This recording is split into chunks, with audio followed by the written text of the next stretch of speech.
Recorded Books presents The Clock and the Calendar, a front-row look at the Democrats' obsession with Donald Trump, by Doug Collins, narrated by the author. Dedication. I have been able to do many things in my life, and this book records a little bit of that journey. However, I am only able to do this because I have the best partner in life that anyone could ask for. Lisa is more than a wife. She is my confidant, sounding board, strength when I am weak, best friend, and most importantly, the love of my life. You are in everything that I do, and that includes the words of this book. I also am blessed to be the father of Jordan, Copeland, and Cameron. You are the reason that I pursued public service and the reason that I have hope for the future. Forward. A truth teller with integrity. As a journalist, knowing whom to trust is critical. In 2017, Doug Collins was one of a small group of lawmakers who went against the grain and showed tremendous courage and willingness to be ridiculed and attacked in his commitment to the truth. This book will tell you how.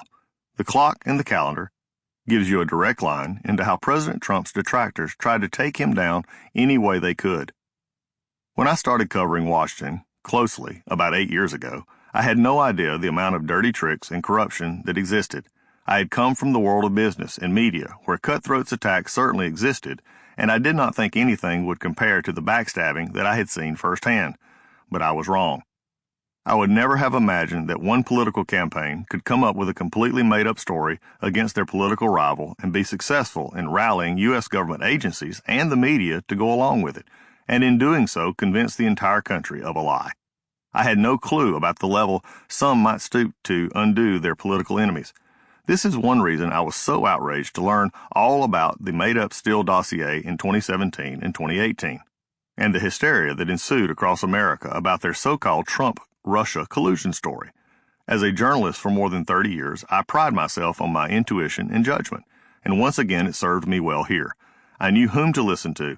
While virtually the entire media landscape was reporting on President Trump colluding against America, and some in the FBI, CIA, and State Department were selectively leaking whispers to the media to continue the lie, I knew whom to trust and whom not to trust. I started talking more to then Georgia Congressman Doug Collins, who was a member of the Judiciary Committee. He is also an attorney and served as a chaplain in the United States Air Force Reserve with the rank of Lieutenant Colonel. He was among the few patriots pushing back against the extraordinary charge that Trump somehow worked with Russia to steal the 2016 election. He and his colleagues demanded evidence of the collusion story.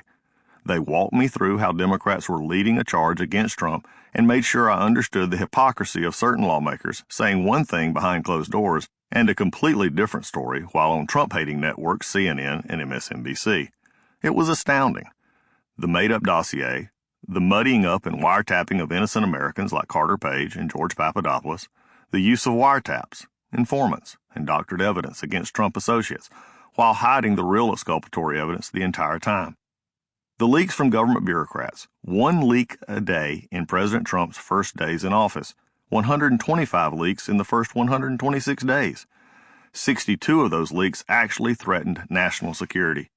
A year earlier, in 2016, Hillary Clinton supporters started circulating a bogus dossier of smears alleging that Trump had been compromised by the Russian government. They got it in front of the FBI and CIA, among other agencies, which did not dispute it.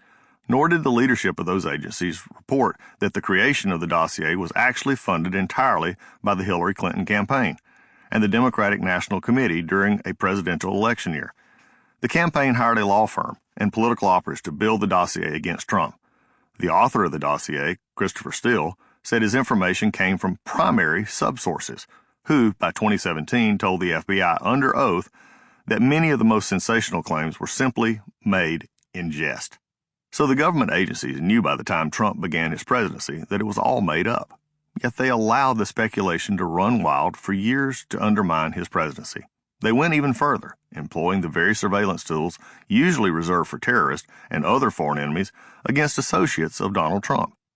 It would take until December 2019, almost 3 full years into the Trump presidency, for the Justice Department's Inspector General to lay out Steele's connections to Russian oligarchs, and the information had been sitting at the FBI the whole time. Not until April 2020. Sample complete. Ready to continue?